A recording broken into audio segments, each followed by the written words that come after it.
الحمد للہ رب العالمین والصلاة والسلام علی رسولہ الکریم اما بعد فاعوذ باللہ من الشیطان الرجیم بسم اللہ الرحمن الرحیم وہو الذی یرسل الریاح بشرا بین یدی رحمتہ حتی اذا اقلت سحابا ثقالا سقناہ لبلد میت فانزلنا به الماء فاخرجنا به من كل الثمرات كذلك نخرج الموتى لعلكم تذكرون صدق اللہ العظیم فجاء محمد سراج منیرا فصلوا علیہ کثیرا کثیرا۔ سورۃ الاعراف آیت نمبر 57۔ ارشاد باری تعالیٰ ہے وَهُوَ الَّذِي، اور وہی جو یرسل الریاح بشرم، جو بھیجتا ہے ہواؤں کو خوشخبری بنا کر، بین یدی رحمت ہی، اپنی رحمت سے، اللہ کی طرف سے ہوا جو ہے بہت بڑی رحمت ہے، بہت بڑی نعمت ہے۔ انسانی زندگی کا دار و مدار سارے کا سارا اس پر ہے۔ دیکھیں جب یہ ٹھنڈی ٹھنڈی ہوا کے جھونکے گرمیوں میں آتے ہیں کتنا سکون دیتے ہیں، اور جب وہ ٹھنڈی ہوائیں چلتی ہیں تو لگتا ہے کہ بارش بھی آئے گی، اور بارش آنے سے پہلے عموماً ٹھنڈی ہوا آتی ہے، اور ہوا ان بادلوں کو اٹھا کر لے آتی ہے۔ حتی اذا اقلت سحابا ثقالا، یہاں تک کہ جب وہ باری باری بادلوں کو اٹھا لاتی ہے، یہ سارا اللہ کے حکم سے ہوتا ہے۔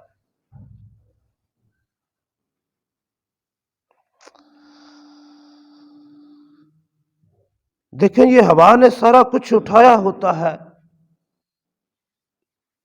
یہ بدلیاں، یہ پانی سے بھرے ہوئے بادل، اتنے بھارے جب وہ برستے ہیں تو زمین پر جل تھل ہو جاتی ہے۔ سقناہ لبلد میت،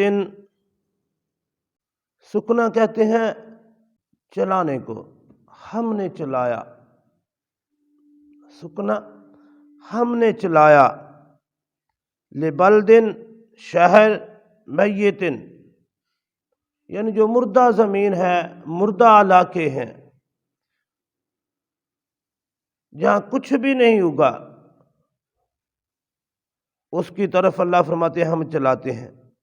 فَأَنزَلْنَا بِهِ الْمَاءَ، پھر اس میں سے بارش برساتے ہیں، پانی نازل کرتے ہیں، میਂہ برساتے ہیں، اور اس میں سے ہم نے بارش نازل کی۔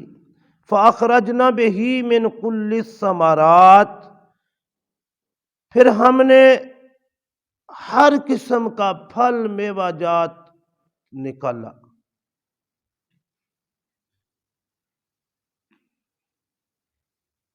دیکھیں ہم دیہاتی لوگ ہیں، دیکھتے ہیں کہ سال بھر بیج زمین میں پڑا ہوتا ہے، جب اس کا موسم آتا ہے بارش ہوتی ہے اور وہ ایسے کھیتیوں میں نکل آتی ہیں چیزیں۔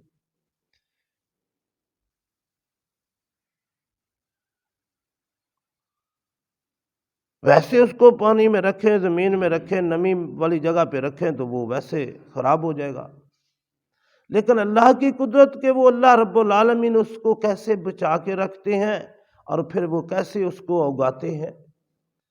تمام پھل میوہ جات، ہر قسم کی چیز اللہ رب العالمین اپنی رحمت کی بارش برساتے ہیں، زمین میں نمی پیدا کرتے ہیں اور وہ ہر چیز اگاتی ہے۔ اور یہ سارا کچھ انسان کے لیے ضروری بھی ہے۔ پھر انہی کو وہ انسان کھاتا ہے، انہی سے خون بنتا ہے، اسی خون سے پھر نطفہ بنتا ہے، پھر اسی سے انسان کی تخلیق ہوتی ہے۔ یہ ایک بڑا مربوط سسٹم ہے جو چل رہا ہے۔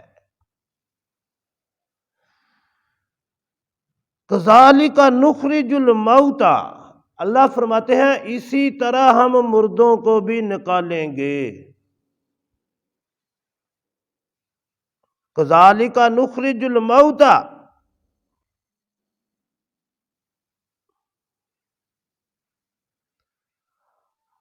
اللہ اکبر۔ جب پہلی دفعہ سور پھونکا جائے گا، کوئی چیز نہیں بچے گی۔ اسرافیل جب پہلی دفعہ سور پھونکیں گے، کل من علیہا فان،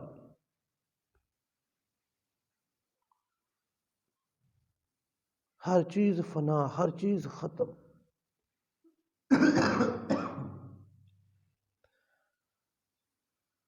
پھر حدیث مبارکہ میں آتا ہے کہ 40 سال کے بعد دوسرا سور پھونکا جائے گا، اور اس 40 سال کے عرصہ میں بارش ہوگی، جسے آب حیات کہتے ہیں، وہ بارش ہوگی۔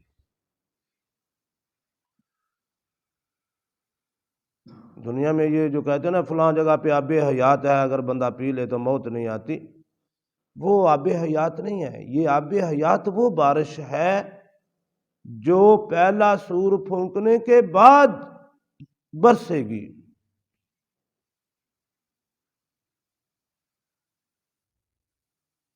اور 40 سال بعد دوسرا سور پھونکا جائے گا، اور لوگ زمین سے ایسے ہی نکلیں گے جیسے پودے نکل آتے ہیں۔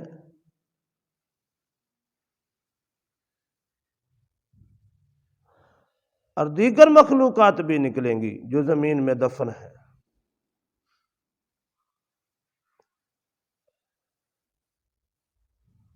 پھر اللہ رب العالمین ان میں روح پھونکیں گے،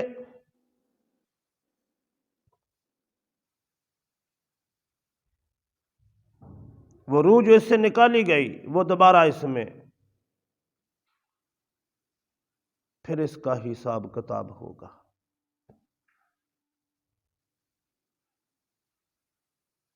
اور اس دن عدل و انصاف ہوگا حساب کتاب میں۔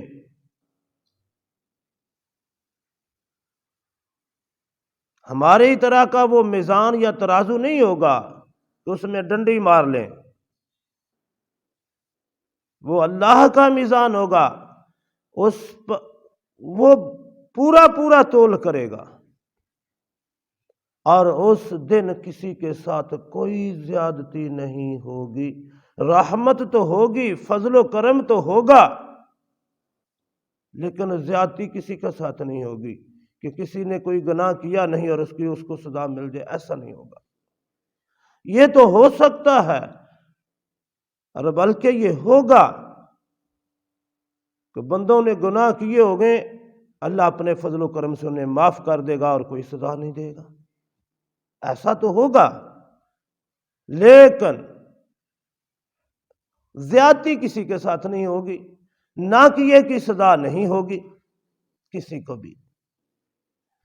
تو اللہ نے فرمایا کذالک نخرج الموتى، دیکھو تم زمین پہ مشاہدہ کرتے ہو کس طرح وہ مردہ بھی زمین میں پڑے ہوتے ہیں، زمین بھی مردہ سی ہوتی ہے، کوئی چیز نہیں اگتی، اللہ اپنی رحمت کی بارش برساتا ہے، دیکھتے ہو کیسے 2-4 دنوں میں وہ ساری بیج جو ہیں وہ اگ کر پودے کی شکل اختیار کر کے باہر نکل آتے ہیں۔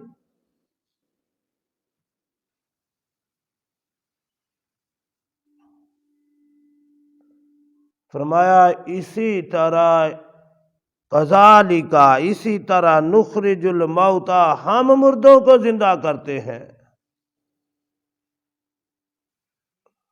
ہم مردوں کو زندہ کریں گے اسی طرح۔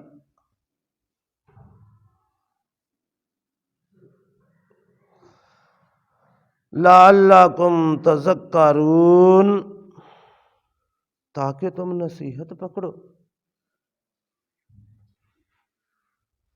کیا مراد ہے نصیحت سے؟ یہ قرآن سارے کا سارا نصیحت ہی تو ہے۔ حضور نبی اکرم صلی اللہ علیہ وآلہ وسلم کی زندگی، آپ کے فرمودات ہمارے لیے نصیحت ہی تو ہیں۔ نصیحت پکڑو سے کیا مراد ہے کہ کوئی چیز ہاتھ میں پکڑنی ہے؟ نہیں، نصیحت سے مراد یہ ہے کہ قرآن و سنت سے نصیحت حاصل کرو اور زندگی اس کے مطابق گزار لو۔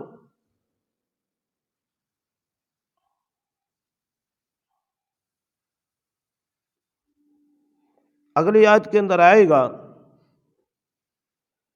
اور اس کو انشاءاللہ کل بیان کریں گے، اللہ نے چاہا تو۔ جس طرح ایک صحت مند بیج ہوتا ہے، اس سے صحت مند پودا پیدا ہوتا ہے، اور ایک بیمار سا بیج ہوتا ہے، کمزور سا ہوتا ہے، اس سے بالی بھی کمزور سی نکلتی ہے، بیمار سی، کمزور سی۔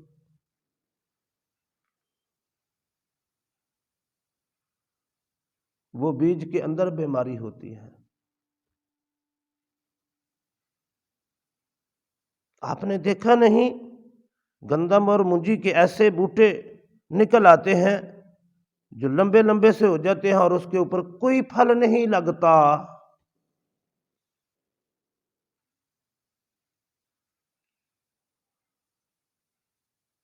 اللہ اکبر۔ اسی طرح نیک اور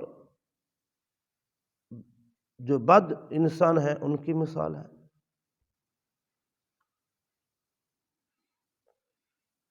جو اپنے اچھے کام کر کے اس دنیا سے چلا گیا اور اس دنیا میں دفن ہو گیا، جب وہ نکلے گا تو اس پر خوب پھل لگے گا،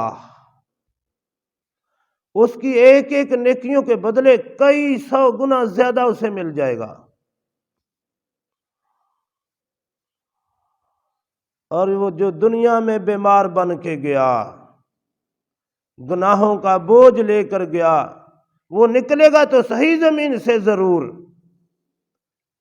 لیکن آخرت پر اس کا یقین ہی نہیں تھا، اس پر کوئی پھل نہیں لگے گا اور کوئی اسے پسند بھی نہیں کرے گا، اس کا ٹھکانہ جہنم کی طرف ہوگا۔ اللہ رب العالمین نے بڑی خوبصورت مثال دی ہے۔ میں نے کوشش کی ہے تھوڑے وقت میں اس کو تھوڑی سی وضاحت کر دوں۔ اللہ رب العالمین قرآن و سنت سے ہمیں نصیحت حاصل کرنے کی توفیق عطا فرمائے۔ وما علینا الا البلاغ المبین۔